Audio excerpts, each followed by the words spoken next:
Hi అండి, welcome to our channel. ఈరోజు భగవద్గీత 11వ శ్లోకం చెప్తున్నాను.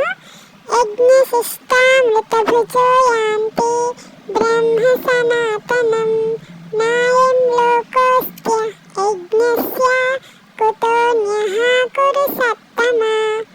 ఈ ఈ శ్లోకం అర్థం ఏంటంటే, యజ్ఞం చేయని వారికి తిరిగి మనుష్య శరీరం దొరుకుట దుర్లభము. అంటే యజ్ఞం చేయు అధికారం ఎవరికైతే మనుష్య శరీరం కలదో వారికే కలదు. ఈ వీడియో మీకు నచ్చినట్లయితే లైక్ చేయండి, సబ్స్క్రైబ్ చేయండి. ఇలాంటి భగవద్గీత శ్లోకాలకు అర్థం ఏంటో నా వీడియోలో మీరు చూసేయండి. Thanks for watching.